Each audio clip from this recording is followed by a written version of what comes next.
дэлхийн зах зээл дээр газрын тосны үнийг 100 олно гэж нэлээд ярьж байсан.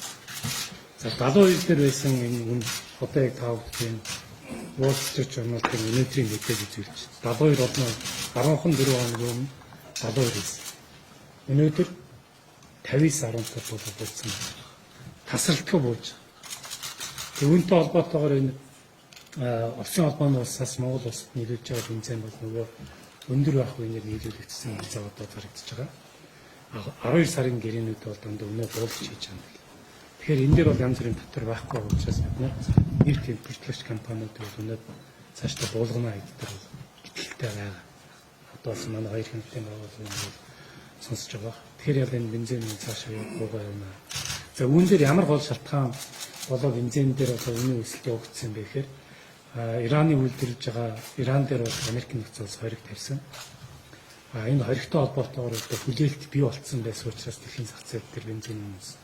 Ерөнхий сайд Америк нэгдсэн улстай ажиллахдаа тэрийн департаменттай уулзсан. Үүний дараагаар Америк нэгдсэн улсын дэд ерөнхийлөгч тэрийн департаментын дарга нартай уулзалт хийсэн. Үүний дараагаар сангийн Америкийн сангийн хамт уулзаж ярилцахдаа ярианы нэг сэдвийн нэг нь бол бензин үнэс. Ингээ Америк дээр тавьж байгаа энэ Иран дээр тавьж байгаа Америк нэгдсэн улсын хориг бол дэлхийн зах зээл дээр бензиний нөлөөлж байна. Энэ нь эргээд Монгол улсын хугацаанд өнгөрсөн хугацаанд одоо эдийн засгийг нэг хүртэл хамгаалчихсан олон төсөлтэй болсон өдөө нэмэгдсэн энэ бүгдийг цэгцэлж байгаа ажилт маань одоо нийгмийн хувьд бол ус төрийн хувьд докторгүй байдал үүсэх юм эрсдэлтэй болоод байна. Таав энэ дээр ямар одоо байр суурьтай байгаа вэ гэсэн. Энэ дээр Америк бол тодорхой бодлого боловсруулахад ажиллаж байгаа гэж хэлсэн.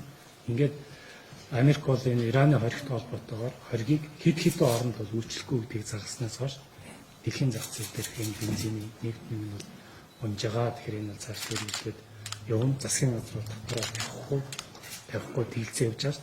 Энэ бол цаашаа үргэлжлэн. Тэгэхээр энэ 12 сард орж ирэх юм уу? Одоо энэ ойр үед орж ирэх бензин нь бол хямд үнээр хийгдсэн бензин орж ирэх юм байна гэдэг ийм одоо хүлээлт бол бидэнд бол байгаа гэдгийг онцгойж хэлмээр байна. Энэ дээр бас тодорхой бохомдол үүсэж таавуудын тавьсан шаардлага болсон. Гэхдээ засгийн газар бол тасралтгүй ажиллаж исэн шүү гэдгийг бид хэлийг тодорхой үр дүнд яаж хүрэх бол яг бол биднээс үнэхээр хамаарах байгаа зүйлүүд болсон шүү гэдгийг бас хэлийг. Тэгээд засгийн газрын нефт одоо энэ нефт боловсруулах үйлдвэрийг дээр онцгой анхаарал тавьж явуулсан. Тэгэхгүй бол бидний алийн болгон одоо гооч юм. Өөрсдөө нефт үйлдвэрлэдэг үйлдвэр барих бол энэ эцсийн зорилго.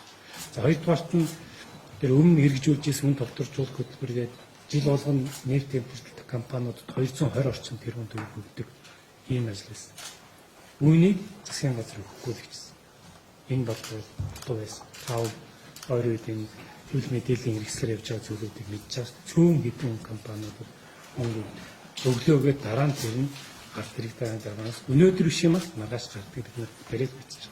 Тэм учраас энэ дээр засгийн газар энэ бол буруу систем байна гэж үзээд дэмжихгүй байсан тэ бас та бүднийг бас ойлгож ирсэн зүйл бас талархал илэрхийлье. Энэ дээр засгийн газрын анхаарал тавьж ажиллана.